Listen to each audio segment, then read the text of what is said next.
Okay, so I got you. Cliff notes. This is Grant Cardone. He is an entrepreneur. He started in real estate, so he would turn around, sell, buy a property, sell it, or he'll hold on to it. And he'll get tons of investors and they'll purchase property, and that's how he would make his money, is off of real estate. And so, and he's all about not using cash. He's all about putting his cash into property, because property typically always goes up with investments. So that's what he does. That's pretty much what he does. Now, he partnered with Brandon Dawson, and let me see if I have a photo of Brandon.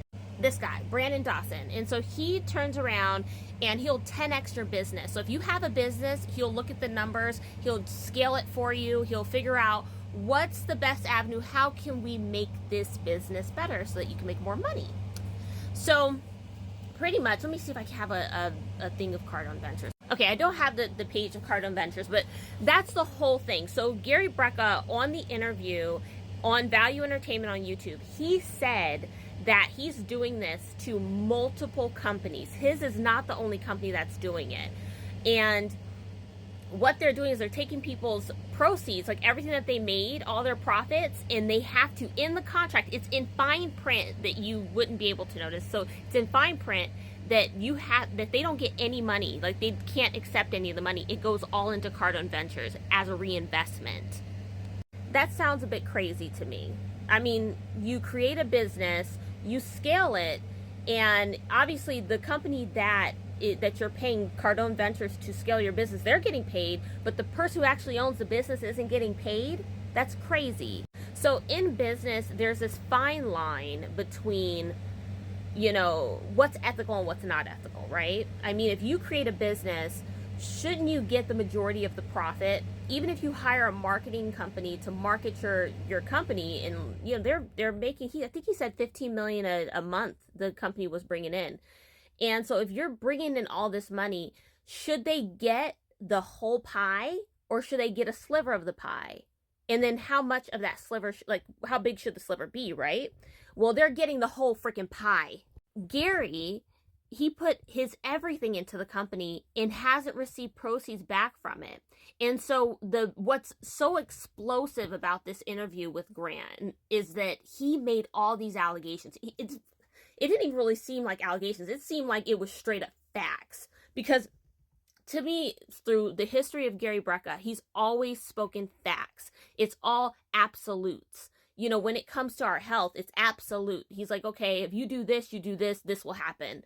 So it's just odd that they have, like, this guy, Brandon Dawson, he's part of 10X Health Systems. He's not a health guy.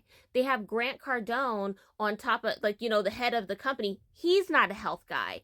Who got him healthy? Who got him on track? It was Gary Brecka.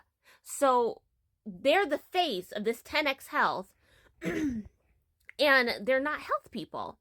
Now, this is what he said about people like me who has something to say about this, because he wants to scare you off from saying something, because he's a bully, and that's what bullies do. And so this is what he said about people like myself who are speaking out about this. So let me see if I can. So he doesn't like any influencers that talk about this, because he doesn't want to shed light on this. But hey, listen, it is what it is. And so he says to, I guess, to all of you wannabe influencers, you guys are so sad. One of you is a jealous zero. You want to be me so bad. And the other piece of garbage self-identifies as an anti-religious bigot. You guys are so sad. Your content is covering the lives of other people who are interesting, because you aren't. JT, your parents abandoned you and left you with damaged self-esteem that you refuse to repair. At what point is it that we just, we don't start attacking people? Because he's going off topic. And whenever people go off topic like this, it's because there's facts in what people are saying. He's not addressing the legitimate facts. And what's crazy is that he did do a video and he addressed some of the facts. He addressed all the facts on there, but Gary recanted everything. But how he did it was in a way that made everybody, they saw the optics of it. It did not look right. It looked forced. It looked like he was threatened. So nevertheless, they are who they are, and that's what happened, and that's who he is. And unfortunately, That's the situation. So, oh, I forgot. So there were some comments on Grant's Instagram. So right here, there's one person who said it's actually insane the kind of post you were making to smear this guy. I still have screenshots, and you reported my comment. I love Grant, but the childlike way he acted about this lost all respect I had for him. I agree. You know, at some point it's like, let's just address the facts. Why are we going after people's families? Why are we talking about this and going off topic? Let's stay on topic. I want to know what happened. And so anyway, I don't believe anything that Grant has to say. It has to come from Gary, and I don't want Grant standing behind the camera like this with a fake gun, like, listen, I'm watching you.